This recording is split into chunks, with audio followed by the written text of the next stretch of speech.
Hello दोस्तों, नमस्कार। DC classes YouTube channel पर आप सबका स्वागत है। तो आज वापस हम पढ़ेंगे परिमेय संख्या के बारे में। परिमेय संख्या की परिभाषा आपने अच्छे से समझ ली होगी। तो आज इसके उदाहरण हैं जिसको हम पढ़ेंगे, समझेंगे। इसके उदाहरण किस इस प्रकार है, देखिए कि यहाँ पे मैं लिख देता हूँ 3/2,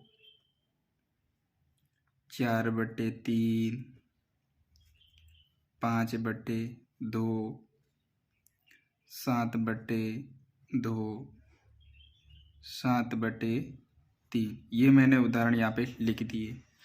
अब हम इनको सरल करेंगे। क्या ये परिमेय संख्या हैं? क्या इनको हम परिमेय संख्या कह सकते हैं? हमने कल पढ़ा था कि P/Q के रूप में लिखना, लेकिन P/Q के रूप में लिखकर Q बराबर 0 वो सही है कि नहीं, परिभाषा अभी हम इनके अंदर लागू करेंगे उस परिभाषा को और समझेंगे। ठीक है, जैसे मैंने यहाँ पे 3/2 को लिख दिया P/Q बराबर 3/2, यानी P बराबर 3 और Q बराबर 2। आपको क्या करना है, 2 का भाग देना है 3 में। ठीक है, जैसे हम थोड़ा सा यहाँ और सरल कर लेते हैं। ये 3 और ये 2 का भाग हमने 3 में दे दिया, तो 2 का भाग गया एक बार।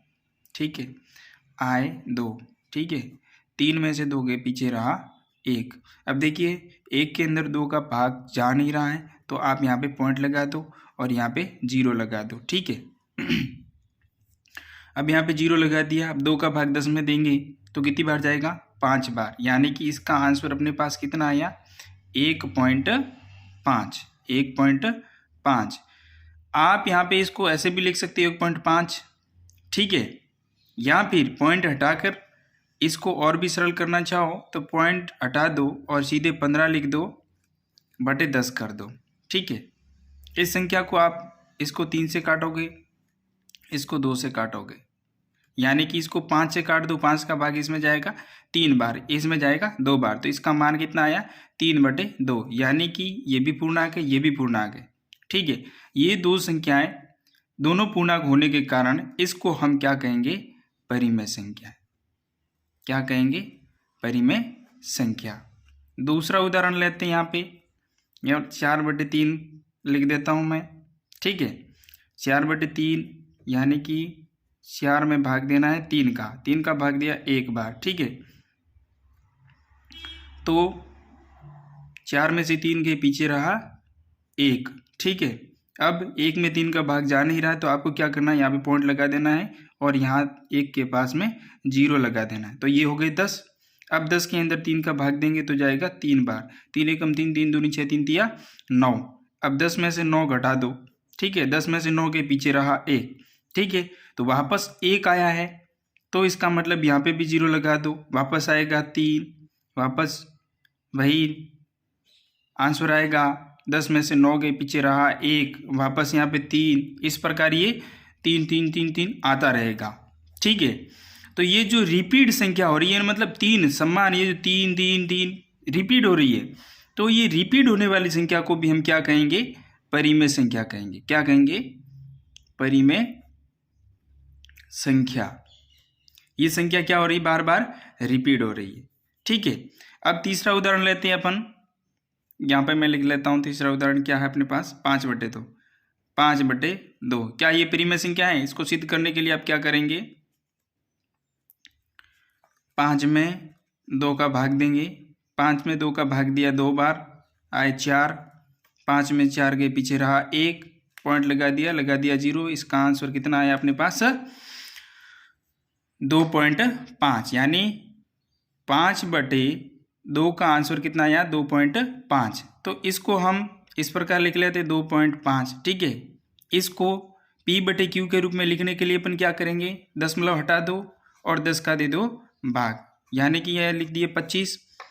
25/10, दशमलव को हटा दिया और भाग दे दिया 10 का। ठीक है, तो इसको हम सरल करेंगे। जैसे 25 में 5 का भाग दिया 5 बार, 10 में 5 का भाग दिया तो ये जाएगा 2 बार, तो इसका आंसर 5/2 आया। तो ये भी क्या है? हमारी परिमेय संख्या है। ठीक है, इसी प्रकार अगला उदाहरण लेंगे। मैं थोड़ा यहाँ पे सरल कर लेता हूँ। अगला उदाहरण लेंगे, जैसे यहाँ लिख देते हैं 7/2। ये मैंने लिख दिया। इसको सरल करेंगे, क्या ये परिमेय संख्या है, भाग दे दो। 7 में किसका भाग देना है, 2 का। ठीक है, 7 में 2 का भाग देंगे तो आएगा कितनी बार जाएगा, 3 बार। 2 एकम 2, 2 दूनी 4, 2 तिया 6। ठीक है, 7 में से 6 के पीछे रहा 1 में 2 का भाग जा नहीं रहा तो यहाँ पे लगा दो पॉइंट और 10 के पास लगा दो 0। अब 2 का भाग 10 में कितनी बार जाएगा, 5 बार जाएगा। कितनी बार जाएगा, 5 बार। 10 में से 10 के पीछे रहा 0, यानी कि शेषफल 0 आया। अपने पास आंसर कितना आया, 3.5। ठीक है, इसको हम P/Q के रूप में लिखेंगे तो आपको क्या करना है, सीधा 10 हटा देना है और इसमें 10 का भाग दे देना है। तो यहाँ पे 35 लिख देता हूँ और 10 का दे देता हूँ भाग। ठीक है, अब 10 का भाग दे दिया तो आगे 5 से काट दो इसको। ये कितनी बार कटेगा, 7 बार। 5 एकम 5, 5 दूनी 10, 5 तीन 15, 5 चौके 20, 5 पंजे 25, 5 सिंह 30, 5 साते 35। 5 का पड़ा 7 बार, बोला 35। ठीक है, बटा इसको भी 5 से काट दो तो ये कितने आए, 2, यानी कि 7/2। ये भी क्या हमारी परिमेय संख्या है। इसी प्रकार हम अगला उदाहरण यहाँ पे सरल कर लेते हैं। जैसे यहाँ पे लिखे 7/, यहाँ पे लिख दिया है 7/3। ये जो उदाहरण है अपना, ये वाला, ये जो लिखा हुआ 7/3, इसको हम यहाँ पे सरल करते हैं। ठीक है, यहाँ पे दे दो 7 में 3 का भाग दे दो। ठीक है, तो 7 में 3 का भाग कितनी बार जाएगा, 2 बार जाएगा। 3 एकम 3, 3 दूनी 6। ठीक है, 7 में से 6 को घटा दो, पीछे रहेगा 1। शेषफल कितना, 1 रहेगा। अब 1 के अंदर 3 का भाग जा नहीं रहा तो अपन क्या करेंगे, 2 के पास यहाँ पे पॉइंट लगा देंगे और इधर 0 लिख देंगे। तो ये हो गए 10। कितने हो गए, 10। अब 10 में 3 का भाग देंगे तो जाएगा 3 बार। ठीक है, वापस 3 का भाग देने पर आए 9। 10 में से 9 के पीछे रहा 1, वापस 0 लगा दो, फिर 9 आएगा, फिर भागफल है वो 3 आएगा, शेषफल वापस 1 आएगा। इसी प्रकार यहाँ पे पॉइंट 3 3 3 आंसर आता ही रहेगा। ठीक है, यानी कि ये 3 जो संख्या है ये बार बार रिपीट हो रही है और बार बार यही आ रहा है, अपना भाग पूरा नहीं हो रहा है। तो इसको हम क्या कहेंगे, जो रिपीट वाली संख्या होती है और जिनका मान फिक्स आ जाता है, और जो रिपीट वाली संख्या होती है, समान संख्या जो रिपीट हो रही है, इन संख्याओं को हम क्या कहेंगे, परिमेय संख्या कहेंगे। क्या कहेंगे, परिमेय संख्या। ठीक है,